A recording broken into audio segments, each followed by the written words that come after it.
Buongiorno da Sicilia 24, le principali notizie. Dopo gli ultimi drammatici casi legati ai gravi ritardi nella consegna di referti istologici, l'assessore regionale alla salute Faraoni avvia un'indagine sull'ASP di Trapani. Catania, maxi operazione contro la pedopornografia, i file dell'orrore viaggiavano in rete, scoperte violenze su minori dai 3 ai 6 anni, 34 le persone arrestate in tutta Italia, 2 abusavano dei figli condividendo i video in rete. La Procura di Marsala respinge la richiesta di riapertura delle indagini sulla scomparsa della piccola Denise Pipitone. A presentare la domanda il padre legale della bambina. E ancora caccia al deputato regionale esponente del PD che sarebbe coinvolto nell'inchiesta Mercurio sul voto di scambio. In fibrillazione il partito in vista del congresso regionale. Etna si aggiunge anche il flusso da un piccolo cratere alla colata ancora attiva. Nessun problema per l'aeroporto di Catania. Sullo Stromboli il fronte lavico si è fermato nella zona superiore della Sciara del Fuoco. Calcio, il Palermo domani ospita il Brescia. Dionisi conta su Poyampalo e Verre per dare seguito al successo di Cosenza. Serie C, emergenze infinite in casa Catania tra infortuni e squalificati contro il Foggia. Gli indisponibili saranno una decina. Messina e Trapani impegnate in Puglia rispettivamente contro Monopoli e Cerignola.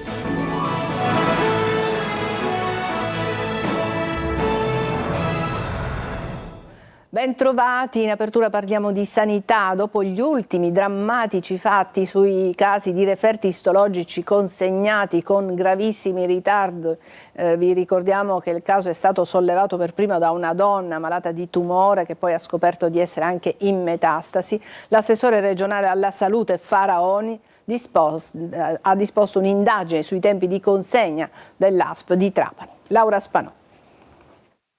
Dopo il caso dell'insegnante Maria Cristina Gallo di Mazzara, che ha dovuto attendere 8 mesi per il referto istologico arrivato quando il cancro era già in metastasi in provincia di Trapani, la morte di Paolo Robino, 74 anni, ex infermiere di Salemi, riaccende i riflettori sui ritardi nella consegna dei referti. Robino è morto per un infarto il 13 gennaio scorso, 10 giorni prima che gli arrivasse l'esito istologico che attendeva da 4 mesi. L'uomo era stato operato il 24 settembre 2024 a Marsala con l'asportazione di un tumore. Sono quasi 3.000 gli esami che la scorsa estate si erano accumulati nei 2 laboratori di anatomia patologica dell'ASP negli ospedali di Trapani e Castelvetrano. Il direttore generale dell'ASP di Trapani, Ferdinando Croce, si dice addolorato e dispone un'indagine interna. Chi ha sbagliato deve pagare, dice Croce, che ha già provveduto attraverso la Regione a inviare una relazione dettagliata su quanto ha chiesto il Ministero della Salute, ma intanto proprio l'assessore regionale alla salute Daniela Faraoni ha disposto un'indagine sui tempi di consegna dei referti all'ASP di Trapani. L'assessore sottolinea che c'è la massima attenzione del presidente Schifani su una situazione che ci addolora per i disagi causati a pazienti che già vivono per il loro stato di salute in condizioni di grande fragilità. L'indagine dovrà consentire di valutare le cause delle criticità e individuare l'organizzazione più funzionale a esitare gli esami con la massima celerità. I risultati dell'ispezione saranno resi pubblici. E adesso parliamo della maxi operazione contro la pedopornografia che viaggia sul web. Sono state arrestate dalla Polizia Postale 34 persone che si scambiavano immagini con abusi su minori anche piccolissimi, dai 3 ai 6 anni, utilizzavano stanze nascoste nelle chat di un social network. Orazio Longo. Si scambiavano foto e video pedopornografiche all'interno di chat nascoste dentro un social network non molto rinomato. Rooms a cui si poteva accedere con un codice identificativo e solo a condizione che si avessero dei filmati da condividere con gli altri membri. Migliaia i file trovati aberranti in cui si vedono abusi su bambini piccolissimi dai 3 ai 6 anni. Tra gli episodi registrati anche fatti di zooerastia, rapporti sessuali con animali. A scoperchiare il vaso sono state le indagini della Polizia Postale con il coordinamento della DDA di Catania. 34 le persone arrestate di varia estrazione sociale e con un'età compresa tra i 21 e i 59 anni. 2 di questi avevano immagini e video autoprodotti con abusi su minorenni. La Polizia Cibernetica e Postale ha fatto un lavoro eccezionale, devo in particolare complimentarmi con la sezione di Catania che partendo da 2 arresti fatti in questa città è riuscita a ricostruire in modo formidabile una rete estesa su tutto il territorio nazionale, dalla Sicilia alla Lombardia. Dobbiamo pensare a questo come un fenomeno criminale che si nutre evidentemente di devianze e di criminalità individuale, ma che dietro prevede anche costruzioni di produzioni di questo tipo. Ma la maxi operazione denominata ELO della Procura di Catania, che ha visto 122 indagati e 115 perquisizioni, non è la sola a essersi interessata del mondo della pedopornografia sul web. In un'altra indagine condotta dall'Europol e denominata Cumberland, 25 persone sono state arrestate per la distribuzione online di contenuti pedopornografici generati dall'intelligenza artificiale. Una delle prime operazioni di questo tipo, che, fanno sapere gli investigatori, non è ancora conclusa. La Procura di Marsala ha rigettato la richiesta di riapertura delle indagini sulla scomparsa della piccola Denise Pipitone, la bambina scomparsa da Mazara del Vallo nel 2004 e per il quale è stata archiviata tutta la vicenda nel 2021. Sentiamo ancora Laura Spanò. La Procura di Marsala ha respinto la richiesta di riapertura del caso relativo alla sparizione di Denise Pipitone, la bambina di 4 anni scomparsa nel nulla a Mazara del Vallo il 1 settembre del 2004. La richiesta era stata presentata da Tony Pipitone, padre legale di Denise ed ex marito della madre della bimba Piera Maggio, che insieme al padre naturale della minore, Pietro Pulizzi, ormai da 20 anni, chiede di sapere la verità su quanto accaduto alla figlia. Secondo gli inquirenti non sarebbero stati prospettati nell'istanza elementi nuovi tali da giustificare una riapertura delle indagini archiviate dal GIP nel 2021. Per la scomparsa di Denise Pipitone era stata processata e assolta in via definitiva la sorellastra Jessica Pulizzi. Successivamente sulla vicenda la Procura di Marsala aveva aperto un'inchiesta poi archiviata nel 2021 a carico dell'ex moglie di Pulizzi e madre di Jessica, Anna Corona, e sul mazzarese Giuseppe Della Chiave, entrambi indagati per sequestro di persona, e su una coppia di romani, Paolo Erba e Antonella Allegrini, che si erano inventati di essere a conoscenza di particolari sul rapimento della bambina e per questo accusati di falsa testimonianza. E ancora caccia al misterioso deputato regionale, esponente del Partito Democratico, che sarebbe coinvolto nell'inchiesta Mercurio su voto di scambio a Catania e provincia. In fibrillazione il partito in vista del congresso regionale, i nomignoli dei boss catanesi per non farsi intercettare nel servizio di Lorena Dolci. C'è un pezzo del PD adesso in fibrillazione, sfiorato dal blitz Mercurio che ha portato in carcere il deputato autonomista Giuseppe Castiglione. I nomi di Concetta Rai e Angelo Villari sono finiti nelle intercettazioni del ROS sull'elezione del sindaco di Ramà Capitale. Nell'autunno del 2021 il suo partito accorreva a sostenerlo in campagna elettorale. È assurdo, ho fatto solo incontri pubblici, ci ribadisce Angelo Villari, all'epoca segretario del PD di Catania. Si tira fuori anche l'ex deputata regionale Raia, che incontrava Vitale quando entrambi erano alla CGIL. Resta il fatto che nelle pagine dell'ordinanza della DDA di Catania c'è traccia di un incontro fra i boss e un altro deputato regionale, un uomo del PD. Un quinto politico ancora misterioso coinvolto nell'operazione dopo Castiglione, il sindaco di Ramacca, il suo vice e un consigliere di Mister Bianco. Dagli interrogatori di garanzia potrebbe emergere quanto fosse a conoscenza del ruolo delle persone che incontrava. Anche Castiglione davanti al GIP ha negato ogni coinvolgimento con la criminalità organizzata, da cui, secondo l'accusa, avrebbe avuto voti in cambio di appalti al cimitero. In particolare con quel Domenico Colombo, personaggio chiave dell'inchiesta, ufficialmente dipendente di Sostare, ma esponente di spicco del gruppo Santa Paola Ercolano. Temendo di essere intercettati, i boss catanesi si chiamavano con nomignoli. C'era Usugi, il Topo, Uponchio, la Volpe, il Gatto o anche Prezzemolo e Star Trek. E poi Ernè, semplice diminutivo di Ernesto Marletta, designato al vertice della cosca, che dopo la raffica di arresti dovrà trovare un nuovo reggente. Sul fronte politico resta alta la tensione nel PD, dove in vista del prossimo congresso regionale arriva un commissario, Nico Stumpo, che dovrà gestire le faide siciliane e qualche imbarazzo sulla questione morale. A Palermo mancano i monopattini a noleggio. Sono tantissimi i furti che negli ultimi mesi si sono registrati in città, con le aziende che denunciano. I monopattini vengono poi rivenduti illegalmente tramite i canali Telegram e WhatsApp. Marco Gullà. Alcuni turisti sono spiazzati, devono spostarsi verso il loro B&B, ma non trovano monopattini da noleggiare. Una nuova piccola emergenza che c'è nel capoluogo siciliano. I monopattini a noleggio, infatti, è proprio il caso di dirlo, vanno letteralmente a ruba, nel senso che vengono rubati quotidianamente per essere poi rivenduti legalmente tramite canali WhatsApp e Telegram. Nonostante le decine di denunce, parla così l'amministratore delegato di un'azienda per il servizio di noleggio, le numerose richieste di aiuto, le segnalazioni di ogni genere, oggi siamo veramente preoccupati. Ci sono troppi furti e a pagarne sono, come sempre, i cittadini. E in effetti, facendo un giro per il centro storico di Palermo, non vediamo monopattini e se si va in periferia la situazione è decisamente peggiore, con le piste ciclabili totalmente sguarnite. Tra danneggiamenti e furti a Palermo e quindi allarme monopattini, un servizio in meno anche verso i tanti turisti che ormai affollano quotidianamente il centro storico cittadino. Torna il sereno fra Corte dei Conti e Regione Siciliana e l'inaugurazione dell'anno giudiziario della magistratura di controllo è l'occasione per sottolinearlo. Manlio Viola. Crescono le denunce di danno erariale presentate dalle amministrazioni pubbliche e adesso anche da ASP e ospedali, ma nel frattempo la nuova normativa allarga il contraddittorio a troppe amministrazioni rischiando di paralizzare la Corte dei Conti. È un doppio allarme quello emerso dall'inaugurazione dell'anno giudiziario, temi importanti proprio mentre si spendono le risorse del PNRR, che è una grande sfida per tutte le amministrazioni pubbliche. Al tempo stesso la norma, nota come scudo erariale, impedirà fino ad aprile di perseguire chi sbaglia.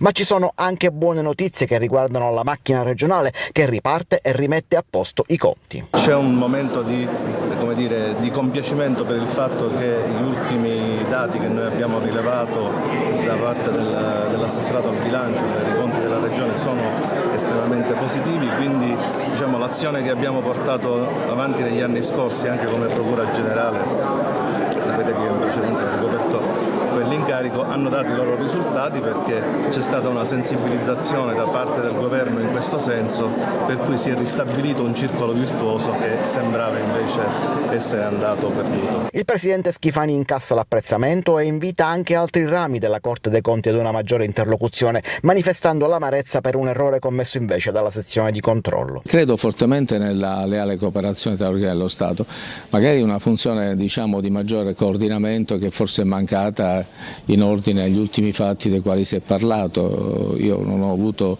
remore nel manifestare la mia amarezza in ordine alla mancata dialettica, al mancato confronto sulle valutazioni della sezione consultiva, della sezione di controllo, per quello esercitato ai sensi dell'articolo 100 della Costituzione sul tema PNRR. Sarebbe bastato un maggiore coordinamento per evitare pronunziamenti che avrebbero determinato allarme sociale. Il clima adesso è buono fra Regione e Corte dei Conti e Schifani promette di tenere in debita considerazione tutti gli spunti venuti dalle relazioni di Presidente e Procuratore.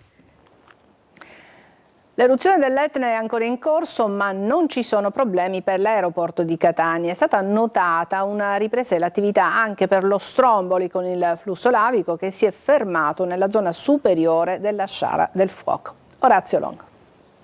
L'Etna chiama, lo Stromboli risponde, sembra un po' questo il leitmotiv delle ultime ore tra i due vulcani. Nel primo caso gli esperti hanno potuto osservare la presenza di un piccolo cratere a Pozzo de Gassante sul fianco meridionale della Boccanuova a quota 3100 metri. Un modesto trabocco lavico dal cratere di sud-est ha formato un piccolo flusso sull'altofianco meridionale, mentre continuano le attività esplosiva ed effusiva dalla fessura alla base meridionale della Boccanuova. Al momento il bollettino di allerta per i voli, il VONA, rimane di colore arancione e non impatta con l'operatività dell'aeroporto internazionale Vincenzo Bellini di Catania, mentre rimane l'allerta per i turisti incauti e improvvisati senza adeguata preparazione che, senza essersi affidati a guide esperte, nelle ultime settimane hanno invaso il vulcano creando non pochi problemi ai soccorritori.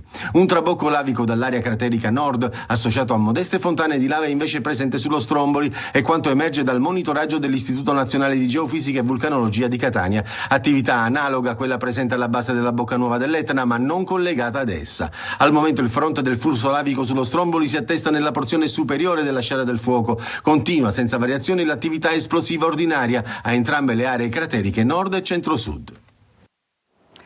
Ci fermiamo per qualche istante, tra poco parleremo del buco di bilancio dell'IRFIS, ma anche di vacanze, dei ponti di primavera e di turismo. A tra poco.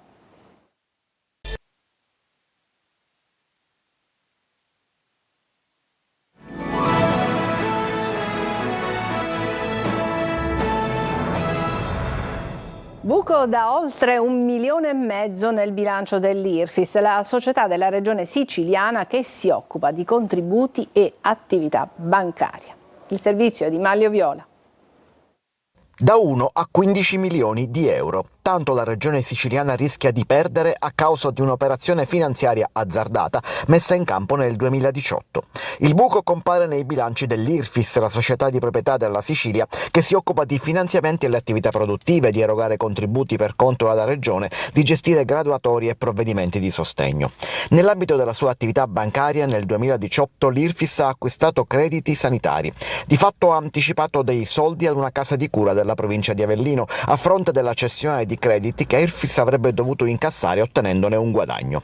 Ma i crediti in questione sono risultati spazzatura. L'IRFIS ha avviato dunque una causa, ma il recupero dei soldi investiti appare alquanto complesso. Il buco attualmente è pari a 1.600.000 euro, ma alla fine le perdite potrebbero arrivare fino a 15 milioni. A rendere inesigibili i crediti è il fatto che la fattura in questione parla di prestazioni extra budget da parte di questa casa di cura e di fatto le regole della sanità pubblica impediscono alla regione Campania, per cui ha fatto queste prestazioni, di pagare extra budget alla casa convenzionata. Un dettaglio che diventa sostanza e del quale ci si sarebbe dovuti accorgere. Per questo IRFIS annuncia causa anche all'intermediario finanziario, una banca del Lussemburgo, ed al proprio consulente di quegli anni. Ma nell'attesa che la causa internazionale faccia il suo corso, il buco c'è e resta. Parliamo di turismo, sono tanti i ponti previsti in questa primavera, la Sicilia diventa meta preferita delle vacanze, tra i viaggiatori sono tanti i giovani che scelgono i piccoli borghi. Emanuela Corsi. La primavera è uno dei periodi più amati dai viaggiatori. Complice il clima mite e i costi meno proibitivi rispetto ai mesi estivi, quest'anno viene scelta da un italiano su 4 che approfitterà dei ponti tra Pasqua e il 1° maggio per fare una vacanza. A partire saranno maggiormente i giovani, attratti soprattutto dai piccoli borghi, segnale di come le nuove generazioni stiano riscoprendo un turismo più culturale, autentico e sostenibile. E quanto emerge da un'indagine realizzata dall'Unione per la difesa dei consumatori sui ponti di primavera. A vincere la palma della regione più gettonata è la Sicilia, seguita a pari merito da Toscana e Campania. La durata della vacanza sarà nella maggior parte dei casi di 2-4 giorni. I più fortunati potranno organizzare una lunga vacanza di 2 settimane, approfittando del fatto che quest'anno i ponti primaverili sono tutti contigui. Intanto arrivano novità sul fronte della privatizzazione dell'aeroporto catanese di Fontanarossa. Il Consiglio di amministrazione della SAC, società che gestisce lo scalo, ha approvato le procedure e i documenti da sottoporre all'Assemblea dei soci per avviare l'iter. Il programma di privatizzazione si inserisce in un quadro più ampio di sviluppo e crescita del settore aeroportuale siciliano, volto a migliorare l'efficienza operativa e la qualità dei servizi offerti ai passeggeri in arrivo e in partenza dalla Sicilia. Pausa e poi l'ampia pagina dedicata al calcio. A tra poco.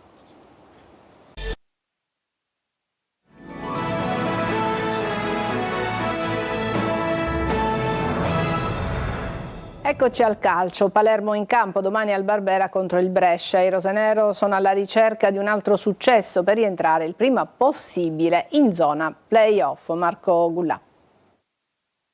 Se il Palermo vorrà nuovamente fare un blitz in zona playoff, non può sbagliare partite come quelle di domani. In casa contro un Brescia non irresistibile, occorrono solo i 3 punti. Nonostante le defezioni importanti come quella di Brunori, il Palermo deve inseguire il secondo successo consecutivo per provare a scavalcare il Cesena, ottavo in classifica, ultimo posto utile per gli spareggi promozione. Giocherà sicuramente Ledu Aron al posto del capitano rosanero, al suo fianco ovviamente Poyampalo, a caccia del terzo gol consecutivo con la maglia del Palermo. Il faro del centrocampo si chiama Verre, assist man è sicuramente vitaminico in alcuni frame di partita. Insomma, in questo momento è fondamentale. In difesa torna Ceccaroni, a centrocampo Pierozzi, la spunta su Diachité, soprattutto dopo il gol a Cosenza. Domani la partita contro il Foggia al Massimino, ma in casa Catania l'allenatore Mimmo Toscano dovrà fare i miracoli per schierare l'11 titolare, viste le tante assenze tra infortuni e squalifiche. Francesco Triolo. La speranza di Mimmo Toscano di uscire quanto prima dall'emergenza costante di questa stagione, quella degli infortuni, svanisce settimanalmente o addirittura peggiora. È una lista lunghissima ed è di quelle che non fanno piacere, infatti l'elenco appeso all'infermeria del Catania che si allunga sempre più e coinvolge anche pezzi importanti del gruppo di Toscano. Il problema principale è sempre quello degli infortuni, tanto che il tecnico deve trovare delle soluzioni adattando qualche giocatore. Facciamo qualche esempio, come quello di Lunetta, rientrato da qualche giorno con il gruppo. Se non dovesse recuperare pienamente per domenica, il problema sulla corsia di sinistra dovrebbe essere rimediato con lo spostamento di Raimo e l'adattamento di Frisenna a destra, lui che non è un esterno. Da qui l'inserimento di Luperini a centrocampo. Detto della parte mediana della formazione, in difesa si confida sulla possibilità di recuperare Allegretto, anche perché la squalifica di Gherardi impone già l'impiego di Quaini in una posizione più arretrata. Per l'attacco ci sono poche possibilità di scelta, visto che Inglese mancherà per almeno altre 2-3 partite e allora è possibile rivedere lo stesso tridente schierato con l'Altamura, con Jimenez dietro Montalto e De Paoli. L'unica alternativa è il giovane Corallo. Al Massimino il Foggia arriverà dopo la sconfitta col Potenza, vorrà riscattarla, ma senza tifosi. Il prefetto di Catania ha infatti disposto il divieto di vendita dei tagliandi ai residenti nella provincia di Foggia. Doppio appuntamento in Puglia domani pomeriggio per Messina e Trapani. I giallorossi sono impegnati a Monopoli Granata, ospiti della capolista Audace Cerignola. Sergio Colosi. La partita di Monopoli rischia di passare in secondo piano e così non dovrebbe essere vista la classifica rispetto ai gravi problemi del Messina. Al silenzio di Sciotto si aggiunge l'assenza totale di investimenti di Alaimo Cissé, protagonisti di un cambio societario sancito soltanto da una firma, con una squadra abbandonata e il club tenuto in vita dalla liquidità degli incassi del Franco Scoglio. Quadro disarmante che accompagna pensieri e attese di tecnico e calciatori, chiamati a riscattare la sconfitta di lunedì sera con il Trapani per sperare ancora nei play-out. Banchieri ha perso Krapicas per 3 giornate e in porta esordirà Gabriel Meli. Dal primo minuto anche l'ex Desene e forse Costantino per una squadra più offensiva che non segna da 3 partite. Il Monopoli, che non ha mai perso al Veneziani contro il Messina, non vince da 4 giornate, 2 pareggi e altrettante sconfitte e ha lasciato la vetta della classifica. L'imbattibilità in campionato del Trapani, targato Vincenzo Torrente, 3 successi e un pari, passa all'esame della capolista Audace Cerignola. C'è entusiasmo e fiducia in quella che è diventata la 7ª forza del torneo, che punta a migliorare la classifica in chiave play-off. Gara complicata con il Cerignola reduce da 6 vittorie consecutive. La novità in avanti potrebbe essere il norvegese Stensrud, decisivo a Messina. Bene, è tutto per questa edizione di Sicilia 24, grazie per averci seguito, buona giornata, prossimo appuntamento alle 14. Adesso c'è la rassegna stampa.